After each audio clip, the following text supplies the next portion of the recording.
Thank you, Chairman. Disgusting.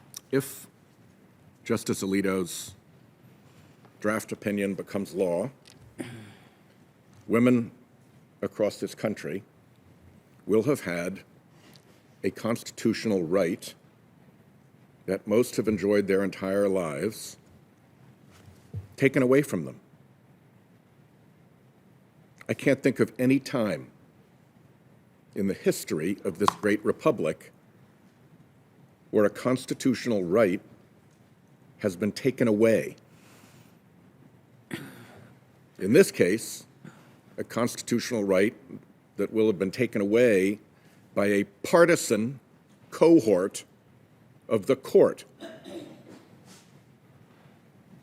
So let's remember what's outrageous here.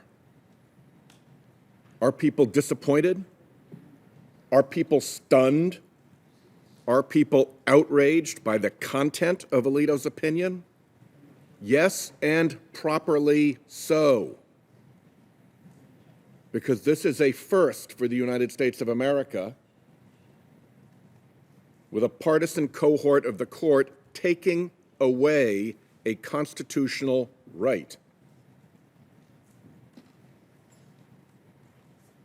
If this decision was so wrong from the day it was decided, egregiously wrong, why did none of these justices say so in their confirmation hearings?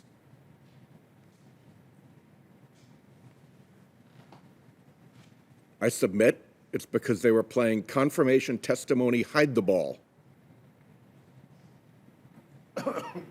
So that's a secondary outrage of dishonorable conduct with this committee by pretending not to notice the supposedly egregious mistake of Roe versus Wade when they were specifically asked about it during the hearings.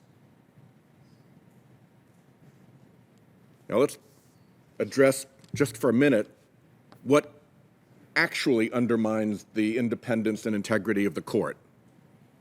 It's not this leak. What undermines the independence and integrity of the court is that for the first time in American history, the selection of justices got handed off to a private organization that had no transparent process for picking the judges and that took huge anonymous donations while it ran the turnstile to the court. That is unprecedented in American history, and frankly, if we sent a judicial group to another country that was running its judicial selection process by handing it off to a secretly funded private organization with no public process for how the selections were made, imagine the harumphing we'd hear about that terrible, corruptible selection process. That is how the last three justices were appointed.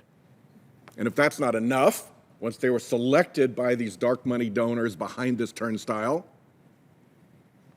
then campaigns were put up, TV ad campaigns. People wrote $15 million checks, $17 million checks. And we don't know who they are, and we don't know what business they had before the court.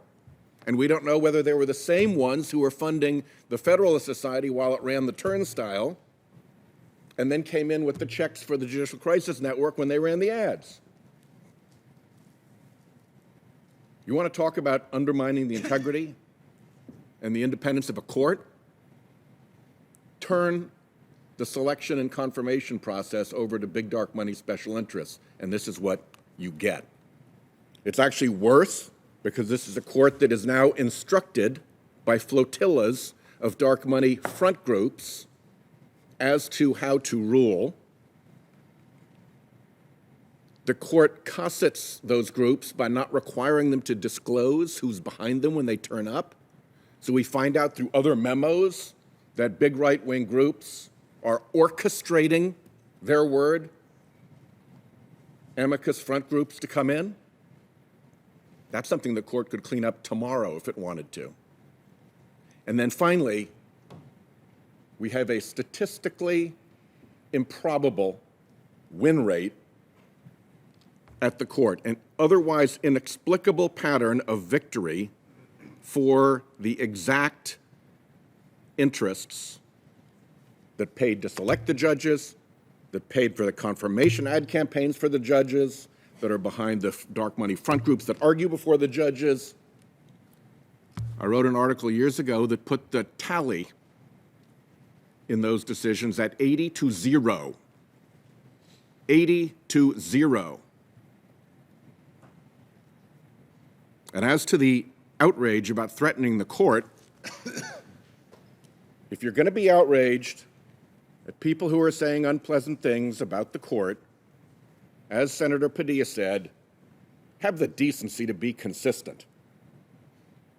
I didn't hear a squeak from anyone when Laura Ingraham, who has a way bigger audience than my little amicus briefs, went up on the air to say, we have 6 Republican appointees on this court after all the money that has been raised. The Federalist Society, all these big fat cat dinners. I'm sorry, I'm pissed about this. Her words, sorry. If this court with 6 justices cannot do the right thing here, doing the right thing here being rendering a decision just like Justice Alito's opinion purports to provide, then I think it's time to do what Robert Bork said we should do, which is to circumscribe the jurisdiction of this court.